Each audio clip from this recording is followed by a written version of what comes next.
എന്റെ ദൈവത്താൽ ഞാൻ വാതിൽ ചാടിക്കടക്കൂ, എന്റെ ദൈവത്താൽ ഞാൻ ഈ പ്രശ്നത്തെ ചാടിക്കടക്കൂ. നിങ്ങൾ പത്രത്തിൽ വായിക്കുന്നില്ലേ, കൊച്ചു കുഞ്ഞുങ്ങൾ. കഴിഞ്ഞ ദിവസം നമ്മുടെ പത്തനംതിട്ട ജില്ലയിൽ വളരെ വേദനിപ്പിക്കുന്ന ഒരു സംഭവം ഉണ്ടായി. നഴ്സിംഗ് വിദ്യാർത്ഥിനിയുടെ ഒരു മരണം നമ്മൾ കണ്ടു. സുഹൃത്തുക്കളുടെ പീഡനമോ മാനസിക പ്രശ്നമോ മുഖേന വന്നൊരു പ്രതിസന്ധി. എത്രയോ കുഞ്ഞുങ്ങൾ പരീക്ഷയ്ക്ക് മാർക്ക് കുറഞ്ഞതിന്റെ പേരിൽ ആത്മഹത്യക്ക് ഒരുങ്ങുന്ന കുഞ്ഞുങ്ങൾ എത്ര പേരുണ്ടെന്ന് അറിയാമോ? വീട്ടിലേക്ക് മാർക്ക് കുറഞ്ഞ പേരിൽ തിരികെ ചെല്ലാൻ കഴിയാതെ എത്ര പേരുണ്ടെന്ന് അറിയാമോ? ചെറിയ പ്രശ്നത്തിന്റെ പേരിൽ ഒരുമിച്ച് നിൽക്കാൻ കഴിയാത്ത കുടുംബങ്ങൾ എത്ര പേരുണ്ടെന്ന് അറിയാമോ? പ്രശ്നങ്ങളെ വലുതായി വലുതായി വലുതായി കാണുകയാ. പിശാചിന്റെ ആ തന്ത്രം മാറിപ്പോകട്ടെ, പിശാചിന്റെ തന്ത്രം മാറിപ്പോകട്ടെ. പിശാച് നിന്നോട് പറയുന്നു നിന്റെ പ്രശ്നം വലിയതാണെന്ന്. പിശാച് നിന്നോട് പറയുന്നു നിന്റെ പ്രശ്നം വലിയതാണെന്ന്. അല്ലട്ടോ, നിന്റെ ദൈവമാണ് വലിയത്, നിന്റെ ദൈവമാണ് വലിയത്, നിന്റെ ദൈവമാണ് സൊല്യൂഷൻ. സംശയങ്ങൾ, കർത്താവ് ഇടപെടുവോ? കർത്താവ് പ്രതികരിക്കുവോ? കർത്താവ് സംസാരിക്കുവോ?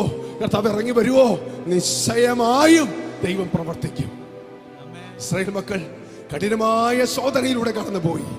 പക്ഷെ കർത്താവ് ഇതാ മറികടക്കാൻ അവരെ സഹായിച്ചു. നമ്മളുടെ 1/2 മണിക്കൂർ 3/4 മണിക്കൂർ സമയം ആരാധനയ്ക്കായി നമ്മൾ മാറ്റിവെക്കുന്നുണ്ട്. ആരാധന നമുക്ക് മറികടക്കാൻ നമ്മെ സഹായിക്കുന്ന വലിയൊരു മരുന്നാണ്. ഓരോ പാട്ടുകളും ഭക്തന്മാർ എഴുതി വെച്ച പാട്ടുകൾ നമ്മൾ ആത്മാർത്ഥമായി പാടുമെങ്കിൽ, കഴുത്തിൽ നിന്നല്ല ഉള്ളത്തിൽ നിന്ന് പാടുമെങ്കിൽ, നമ്മുടെ പാട്ടെല്ലാം ഇവിടം കൊണ്ട് തീരുകയാണ്. പലപ്പോഴും നമ്മുടെ പാട്ട് ഇവിടെ നിന്ന് നാക്കുകൊണ്ടും വാ കൊണ്ടും തീരുകയാണ്. നമ്മുടെ പ്രസംഗവും നമ്മുടെ പാട്ടും ഇവിടം കൊണ്ട് തീർന്നാൽ അതുകൊണ്ട് പ്രയോജനമില്ല. പക്ഷെ ഉള്ളിന്റെ ഉള്ളിൽ നിന്നാണ് ആ പാട്ട് വരുന്നതെങ്കിൽ ആ പാട്ട് നിനക്കുള്ള പ്രവചനമാ, ആ പാട്ട് നിനക്ക് മറികടക്കാനുള്ള മരുന്നാണ്.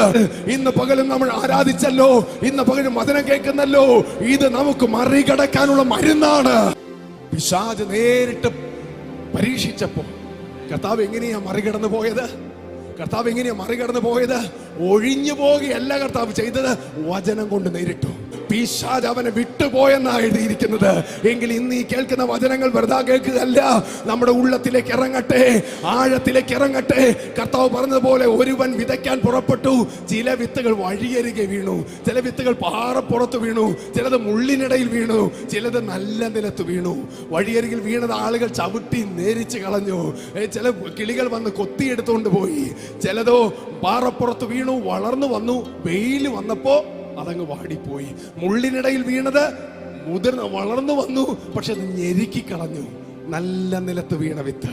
ഇന്ന് ഞാൻ പ്രാർത്ഥിക്കേ, നമ്മൾ വായിക്കുമ്പോൾ കിട്ടുന്ന വചനങ്ങൾ അത് നല്ല നിലത്ത് വീണ വിത്ത് പോലെ പിശാചിന്റെ മുൻപിൽ, രോഗത്തിന്റെ മുൻപിൽ, പ്രശ്നങ്ങളുടെ മുൻപിൽ എതിർത്ത് നിൽക്കാൻ നമ്മെ സഹായിക്കുന്നത്